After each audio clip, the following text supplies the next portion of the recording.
a warning, the mother of all warnings, to the Sunni, who are now beating their drums and blasting their trumpets, declaring that the Shia are kuffar.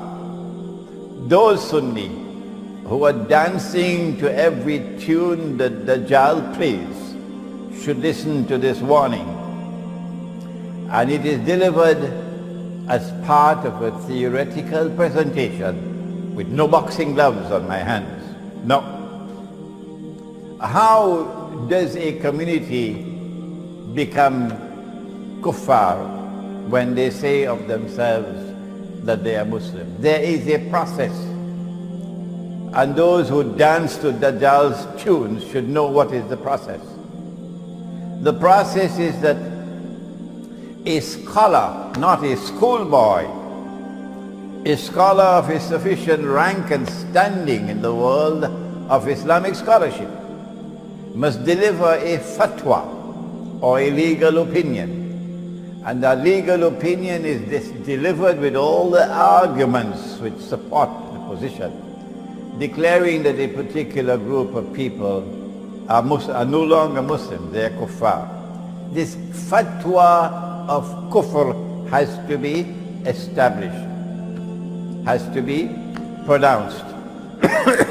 It has to be reduced to writing and circulated amongst the scholars. When that is done, then the next part of the process is to achieve ijma' or consensus. Consensus, first of all, amongst those who are qualified to offer an opinion on the subject. People of knowledge, not schoolboys. We have never had ijma' in this ummah that the Shia are kuffar. Where has reason gone? Where has logic gone? Where has elementary common sense gone? If such a fatwa had been delivered, and if there had been ijma' of the ummah that the Shia are no longer Muslims, they are kuffar, then how do you explain that the Shia have never been stopped from performing the Hajj? There have never been demonstrations arguing that the Shia should not be allowed to perform the Hajj, up to this miserable day. Up to this day, miserable because of the drum beating of these people who are saying that the Shia are kuffar.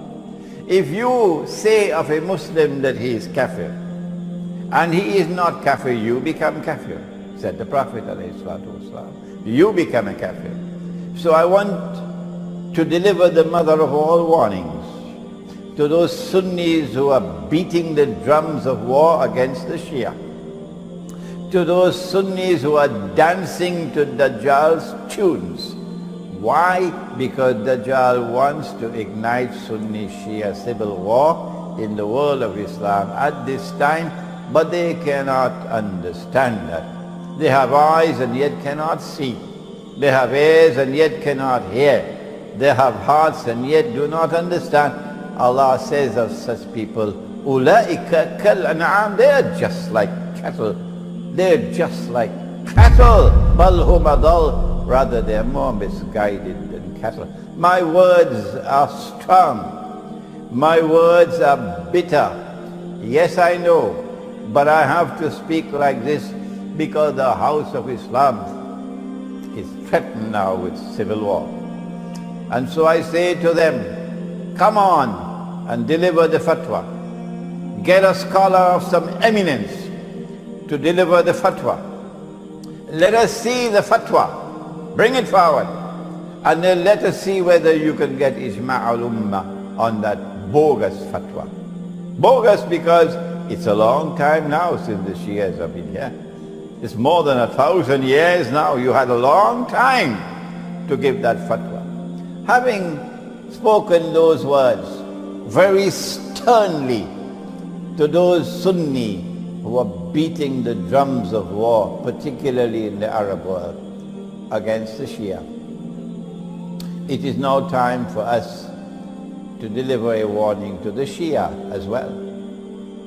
We have recognized the revolution in Iran to have been a positive development, because Imam Khomeini rahimahullah reached out to the Sunni world and sought to establish Shia-Sunni solidarity. And the revolutionary government in Iran has continuously maintained that policy of seeking to build and preserve Sunni-Shia solidarity. But we don't know what tomorrow holds in store for Iran. We don't know what's going to happen tomorrow in Iran, so it's time for us to deliver a gentle warning now. And that is that no one can differ at all that the supreme authority in Islam is the Quran. It is the Quran and the Quran alone which has absolute authority in Islam. And everything else beside the Quran must submit to the Quran. And hence the Hadith are subsidiary to the Quran. If a Hadith is in harmony with the Quran, then it joins the Quran in building the world of knowledge. If a Hadith is not in harmony in the Quran but not in conflict with the Quran, then that Hadith is still acceptable but at a lower status. And if a Hadith is in conflict with the Quran, then we say it is the Quran which must prevail. Has anyone challenged this? Is this methodology capable of being challenged? No. It makes sense. It is the truth. And that is that the Quran is the absolute authority in Islam. And no hadith has the status of the Quran. And so you cannot build a theory. You cannot build a belief system in Islam based on hadith. It has to be built on the Quran. And the hadith are to be used to support the Quran. Does the Quran deliver in language which is plain and clear? Does the Quran deliver that which supports the theory of the imamate? That the leadership of the Ummah of Muhammad alayhi salatu wasalam upon his death was a leadership divinely decreed to have been that of Ali radiallahu ta'ala anhu. Does the Quran support that? Does the Quran support the belief that succession to leadership by divine decree is restricted to the house of the Prophet alayhi salatu wasalam? Does the Quran support that in language which is plain and clear? You cannot interpret the Quran to build a belief system. No. The Quran has ayat which are muhkamat and ayat which are mutashabihat. But the Quran declares about the ayat muhkamat that they are ummul kitab. So belief systems have to come out of ummul kitab, from the muhkamat, not from the mutashabihat. So you do not interpret a verse of the Quran to come and convince me that the Quran has appointed to Ali radiallahu ta'ala anhu as the successor of the Prophet alayhi salatu wasalam. No. If you cannot use the Quran to demonstrate plainly and clearly the theory of the imamate, that the leadership of the Ummah alayhi salatu wasalam is divinely decreed to be from Ali radiallahu ta'ala anhu and restricted to the house of the Prophet alayhi salatu wasalam, then you are on shaky foundations. You do not divide yourself from the Sunni over this issue. No. The Quran must unite us, not divide us. And do not use the hadith to create a new sect.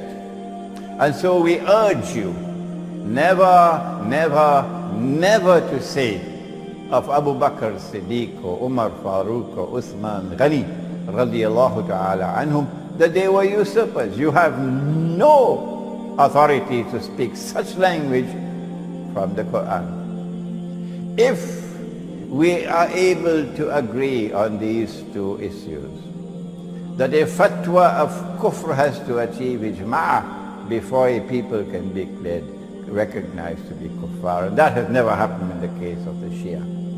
And if we can agree on this second point, that the Quran is the only absolute authority in Islam, the only one, and that the hadiths are there to support the Quran and to submit to the Quran and to be subservient to the Quran, they do not have equal status with the Quran.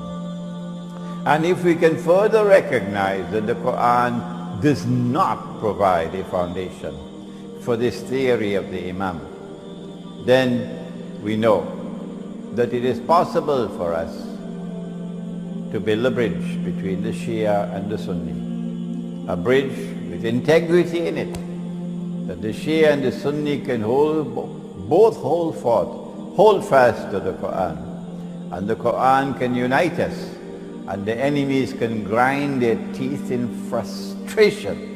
If you have a better theory than this, if you have a better approach than this for building Shia-Sunni solidarity, please come forward and give voice to it and articulate it. And I love to hear it. This is my humble contribution at this critical moment in the House of Islam. A humble contribution for bridging the divide, the Sunni-Shia divide, for building Sunni-Shia solidarity to face the common Zionist enemy, to building Shia-Sunni solidarity in order to prevent Dajjal from achieving his master plan of igniting Shia-Sunni civil war in the world of Islam.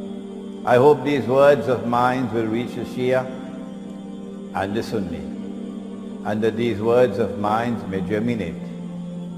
And tomorrow we'll have fresh thought on how we can bridge the Shia-Sunni divide in the world of Islam and build solidarity against the common enemy. ربنا تقبل منا إنك أنت السميع العليم وتب علينا يا مولانا إنك أنت التواب الرحيم برحمتك يا أرحم الراحمين.